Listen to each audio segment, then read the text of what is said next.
चलिए इस क्वेश्चन को सॉल्व करते हैं। लॉस ऑफ मोशन का एट इज जेई में पूछा गया क्वेश्चन है, जेई मेन का क्वेश्चन है ना, जो है जेई मेन 2021 में पूछा जा चुका है। तो चलिए क्वेश्चन नंबर 16 को सॉल्व करते हैं। तो हम क्वेश्चन 16 नंबर सॉल्यूशन करते हैं। क्वेश्चन नंबर 16 का सॉल्यूशन देखेंगे, ठीक है। तो सबसे पहले केयरफुली हम रीड कर लेंगे। तो सबसे पहले क्या है, a particle of mass capital M originally at rest is subjected to a force those direction is constant but magnitude is vary with the time according to the relation f equal to f naught. ये जो 1 minus t का whole square जो दिया गया है, where f naught and t are constant the force acts only for the time interval 2t the velocity of the particle after time 2t is option दिए हमारे पास A B C options दिए गए हैं, इसको देख लेंगे। अब चलिए इसको सॉल्व करते हैं। तो सबसे पहले हम गिवन में क्या लिखेंगे कि हमारे पास गिवन हमारे पास क्या है कि मास क्या है, हमारे पास mass equal to capital M, mass को दिया इनिशियली। तो इनिशियल वेलोसिटी हमारे पास क्या है, इस वेलोसिटी क्या है 0, ठीक है। और फोर्स बराबर क्या दिया गया है, f naught into 1 minus small t minus t by t का स्क्वायर, है ना। जहाँ where f naught comma t equal to constant है, ये सब क्वेश्चंस में दिए गए हैं। तो हमको क्या निकलना, फाइनल वेलोसिटी बराबर व्हाट, ठीक। इनिशियल वेलोसिटी को भी आई कह देते हैं। इनिशियल वेलोसिटी हमारी कितनी है,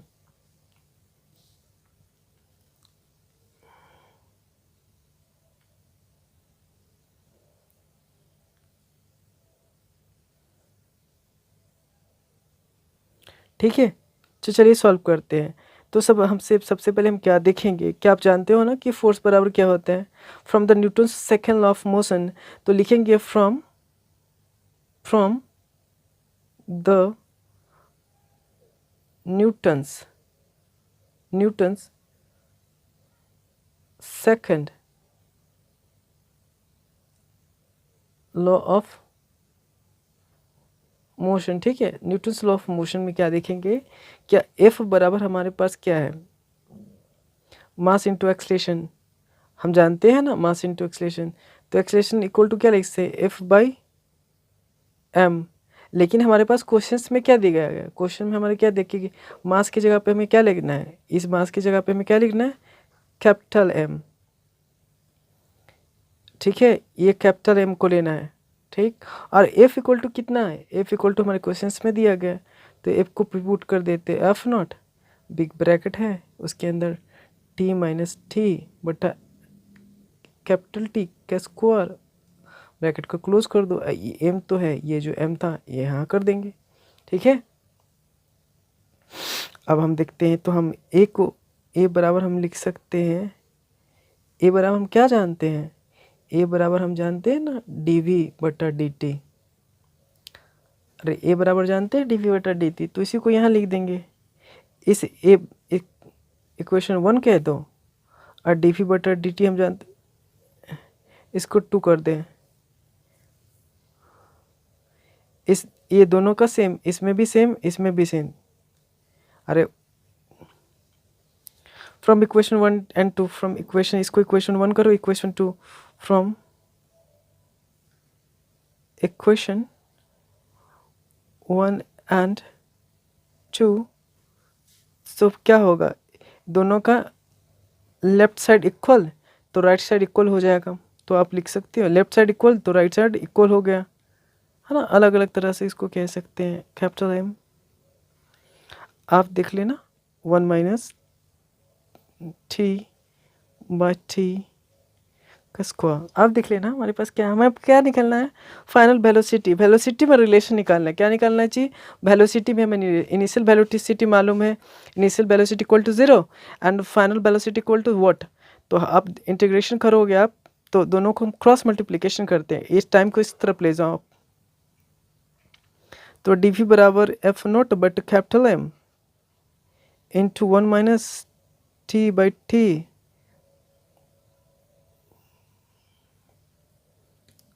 इंटू डी टी, ठीक है। आप इंटीग्रेट कर दो दोनों को,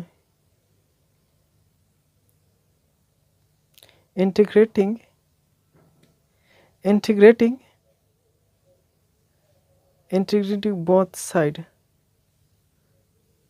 साइड, इसको इसको क्या, इसको हम क्या इंटीग्रेटिंग दोनों तरफ, इधर भी इंटीग्रेट करेंगे और इधर भी इंटीग्रेट करेंगे, तो इसको इंटीग्रेट कर दो, तो एफ नॉट बटा M 1 minus small t minus t का स्क्वायर इंटू डी टी। आप देख लिए ना। अब हमें क्या लिखना है देख लेंगे, क्वेश्चन में क्या लिखेंगे। तो क्या करें ना, acts for the time interval 2t, f naught at constant force acts only for the time interval 2t, the velocity of the particle after time 2t। अब देख लो कि इनिशियल हमारी वेलोसिटी कितनी है जी, 0 0, शुरू में टाइम 0 है तो वेलोसिटी 0। अगर 2t टाइम पे, टाइम आफ्टर टाइम 2t, तो 2t टाइम, तो जब 2t टाइम पे क्या होगा वेलोसिटी, इसको फाइनल को क्या कर 2t टाइम पे फाइनल वेलोसिटी हमारी हो जाती है, तो f इसको कहते हैं, इसी तो निकालना था। आप जानते हो ना कि जब 2t टाइम हो जाता है तो ये वेलोसिटी क्या होगा, तो इसको फाइनल वेलोसिटी कह दिए।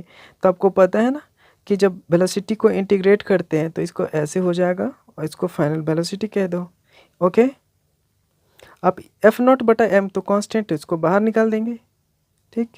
अब इंटीग्रेशन में आपको पता है इन दोनों टर्म्स को अलग अलग कर देते हैं, इसको थोड़ा ब्रैकेट के अंदर कर लेते हैं, 0 से 2t, अरे 1 को इंटीग्रेट कर दी, इस ये टर्म इक्वल इतना अलग, तो 1 इंटू डी टी, ठीक है। और फिर इंटीग्रेशन साइन लेंगे 2t, अरे हाँ या ना भाई बोलो, तो यहाँ कर देंगे t minus T upon, sorry ये कैपिटल टी है ना, रिमेंबर करेंगे कैपिटल टी है, इंटू डी टी, ठीक है। इसको क्लोज कर दो आप। अब इसको ए कह देते हैं, अगर इस पूरे टर्म को बी कह देते हैं, तो हम b बराबर इतना लिख सकते हैं, b बराबर 2t by T minus capital T upon T इतना है। चूँकि इसको सिंप्लीफाई करते हैं तो पहले इसका इंटीग्रेशन, ये तो वन का इंटीग्रेशन तो सिंपल है, तो इसको सिंप्लीफाई करने के लिए हम क्या कर सकते हैं, इंटू डी टी है। आप इसको इंटीग्रेट कर दो 2t से 0 तक, तो t माइनस कैपिटल टी का स्क्वायर कर सकते हो इसको, आप इसको 2 स्क्वायर कर सकते हैं इंटू डी टी, ठीक है। अब आप देख लेना इसको कैसे करेंगे, टी तो कांस्टेंट है, क्वेश्चन में हमें क्या था, कैपिटल टी इज कांस्टेंट, तो टी स्क्वायर को बाहर कर सकते हैं। इसको थोड़ा रफ वर्क कर लेते हैं ना, ये रफ वर्क के लिए ठीक है। रफ वर्क के लिए हम क्या करेंगे, इसको यूज़ करेंगे। अब हम देख लेना कि ये जो b equal to rough work में कर रहे हैं, है ना, इसलिए 2t equal to 0, t square minus 2 capital T into small t plus t capital T square. ये जो 1/t तो कांस्टेंट था तो उसको बाहर निकाल दिए, इंटीग्रेशन साइन ले लो dt, ठीक है। इसको अभी रफ वर्क हम कर रहे हैं, ठीक है। तो हमारे पास क्या आ जाएगा, तो 1/t स्क्वायर 0 से 2t, ठीक है। अब आपको पता है 2t, अब ऐसे करोगे तो इसका इंटीग्रेशन थोड़ा सा एक चीज़ हम कर लेते हैं, ये रफ वर्क है तो कोई दिक्कत नहीं होगा। अब देख लो ये रफ है तो इसको ऐसे कर लो, ठीक है। तो टी इसका इंटीग्रेशन क्या होगा, टी क्यू बाई 3 होगा, 2t इंटू टी स्क्वायर बटा 2 plus T square into T, अरे होगा, इंटीग्रेट करेंगे तो आएगा कि नहीं आएगा। अब लिमिट रखना है तो 0 से 2t तक, ये रफ वर्क इसलिए ऐसा कर रहे हैं ना, रफ वर्क के लिए इतना। अब आप देखो हमारे पास क्या है, ये 2t, सब में 2t रखेंगे, तो 2t का क्यू बटा 3 इंटू 2t का square by 2 plus T square into 2t एक और आपने ये रख दिया, अरे रखा भाई। आप अब देखो इसमें आप ज़ीरो रखेंगे, अपर लिमिट आपने पहले रख दिया, अब इसमें ज़ीरो होगा, टी क्यू की जगह पर ज़ीरो रखेंगे, 0³/3। इतना आसानी से एक एक चीज़ को मैं बता रहा हूँ। इसको 0² कर देना, अब प्लस हमारे पास t²।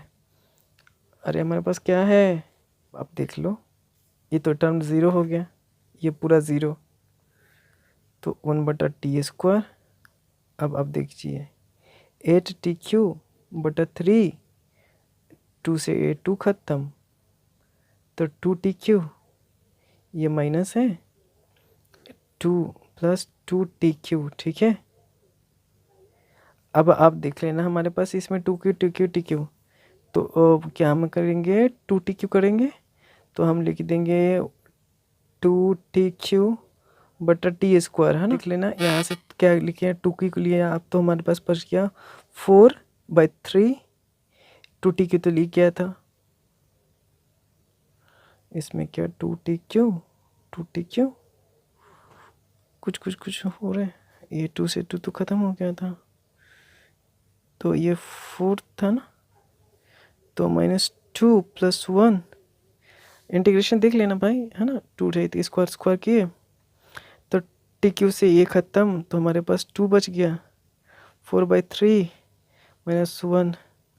अब इसको करो, रफ वर्क इसलिए किया जा रहा है, 1/3। ये समझ में आ रहा है कैसे हुआ, 2t 4 - 3/3, उसके बाद यहाँ हो गया 2t/3 हो गया।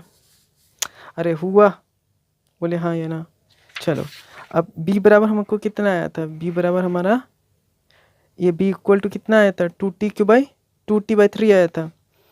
इस b के बराबर आपने का b इतना था, इसकी जगह पर 2t/3 रखेंगे, तो आप इसको रख दो, इंटीग्रेट करने पर हमारा कितना आ गया, 2t/3, ठीक है।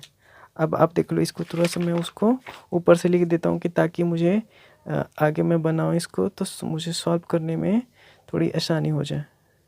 BF - m0, आप इसका ये था हमारा इंटीग्रेशन में 2t था, 0 dt, आप ये इतना का टर्म आया था, t माने थे, तो इसका था 2t तो हो गया था ना, इसको हम निकाल चुके थे। अब इसको देखो पीछे करते हैं, अब ये रफ वर्क था, पीछे वाले टर्म को उतारने के लिए इतना मुझे करना पड़ रहा है, तो अब हमारे पास क्या था, VF - 0 F0/M। अब ये इंटीग्रेशन साइन था, 2t से 0 × dt और -2t, चूँकि इसका तो इंटीग्रेशन करने के बाद हमारे पास टर्म्स आ चुका, तब इसको हटा देते हैं, है ना। अब इसको हटा देते हैं। अब आपको पता है ना कि v है तो final velocity VF - V0 = VF कर सकते हैं, ठीक है। समझ में आ रहा है ना, अपर लिमिट v की जगह पर अपर लिमिट रखे, माइनस लोअर लिमिट, v की जगह पर लोअर लिमिट रखोगे तो 0 आ गया, तो VF। अब आप देख लेना m, ठीक है। अब देखना, इसको इंटीग्रेट करेंगे तो t को इंटीग्रेट करते हैं तो हमारे पास 2t/0 - 2t/3, तो हम अब लिख सकते हैं V0 F0/m। अब देख लेना 2t - 0 - 2t/3, तो VF = आप लिख लेना V0/m, तो आप लिख देना 60 - 2t/3, तो V0 को आप लिख दो तो V0/m 40/3, तो आप PF बराबर लिख दोगे क्या, हम ऑप्शन हम मिलाएंगे, 4t है किसी में, 4F0t/3m, इसका मतलब हमारे पास क्या है, इसको अरेंज करेंगे 4F0t/3m, इसको इस तरह से लिखा गया है ना, 4F0t/3m ऐसे लिखा गया। किस ऑप्शन में मिल रहा है, 4F0t/3, तो ऑप्शन हमारे क्या, तो यही तो निकालना था ना, फाइनल वेलोसिटी, है ना। Action on the velocity after the particle to time जब हो जाता है, तो टी टाइम पे तो हमने टू टाइम पे तो निकाला था, तो हमारा तो एफ बराबर हमारे कितना आ गया, इतना आया ना, एफ बराबर हमारा कितना आया, तो हम लिखेंगे ऑप्शन सी इज करेक्ट। ठीक है, option C is correct. OMR CAT में ऑप्शन सी को क्या करेंगे, रंगेंगे और आपका रिजल्ट तैयार। अब नेक्स्ट क्वेश्चन हमारे पास आएगा, क्या आएगा, चूँकि 16 मिनट का वीडियो से हो गया है ना, अब 1 बाय 1 करेंगे। एक वीडियो में जितनी सारी इसके क्वेश्चन इस पेपर में है वो सभी आ जाएंगे, लेकिन एक एक करके भी सब आएगा। इसका एक वीडियो आ चुका है ना। अब नेक्स्ट क्वेश्चन इसका हम सॉल्व करेंगे। ठीक है, 2 मिनट का पॉज लेते हैं, मिलते हैं